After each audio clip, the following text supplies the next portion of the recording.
6 years ago when I reviewed the Eddy and Eddy Halloween special, I have to admit that it was around the time where I was rushing out Halloween reviews in order to get those out. My schedule back then, while being the same as today, I also upload every single video on one day.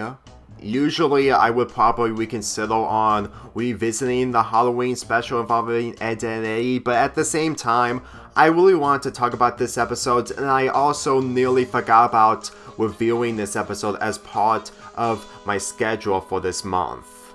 I did not have a Google Doc of the episodes / anything that I'm going to be reviewing for this month. Really goes to show that I'm really improving when it comes to my schedules in the brain, instead of just writing them or typing them down on a Google Doc or a piece of paper.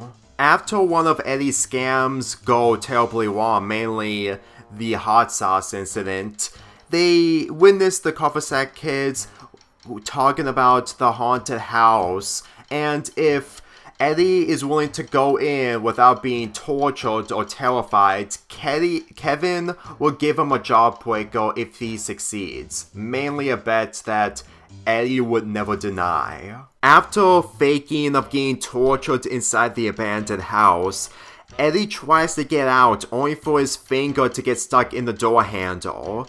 Double D and Ed try to help, but they get themselves into the basement, which leads to them getting into shenanigans, which they did win through in the past and future. But when it comes to the nature of this episode, the abandoned or haunted house has eyes.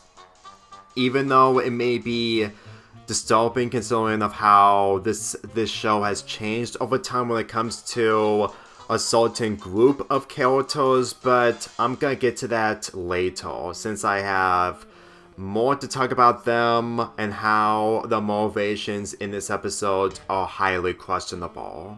When I saw this episode multiple times when it was airing on Cartoon Network, I couldn't get over it. It was that good. From beginning to end, it really made me enjoy every bit of it, especially since that the abandoned house became a playable level in the Eddy and Eddy game, The Misadventures. Even the more I get older and how less more I seen involving the abandoned house from the inside, I still can't get over the nostalgia memories that I have with the haunted house itself. Old abandoned house or haunted house, whatever you prefer. For me personally, I prefer calling this building both things, knowing of how this is the only time we're ever going to see the abandoned house, and never again afterwards. Since that most elements from Eddy and Eddy return when it comes to the open wagers and others, it's honestly really unbelievable to think that the abandoned house is an element that never returns after this episode. But considering that the Kankers were the ones behind everything in the abandoned house, there's your answer. So let's get into the Kankers of this episode. I'm gonna be really honest with you, I understand as much older this show gets, the less likable the Kankers are, and believe me, I understand where people are coming from. During the whole roller coaster, all the Ed's clothes have been stripped away, and in all honesty, considering if it was the genders reverse, it would be unacceptable. So, for me personally, the thing is that when we see the Kankers set up all of this, since that they know the Eds a lot more than anyone else, it's honestly one of the examples onto why the Kankers kids stayed farther away from the Kankers, because they have plot armor beyond the plot armor, even more than Sarah. As much as I enjoyed the roller coaster, I have to admit that the meme behind it is really questionable. Like, if this show ever had a reboot, it would probably have the Kankers still being in love with the Eds if they're ever going to be in love, but also have more of a reason onto why they're going after the Eds other than they love them extremely. I don't hate the Kankers, but at the same time, I don't like them. Like, the only thing I like about them in this episode is how this episode actually exists, mainly the abandoned house itself. That's like the closest compliment I can give towards the Kankers. Ever since I've watched this show, I have mixed opinions towards the Kankers. And in comparison to the other kids, while I do have opinions towards them, I never had an opinion involving the Kankers sisters whatsoever. Maybe it's the fact that they were mostly focusing on enjoying being with the Eds, to the point that you can really tell that the Eds were probably seen as a better goal, mainly in a healthier sense in comparison to the Kankers.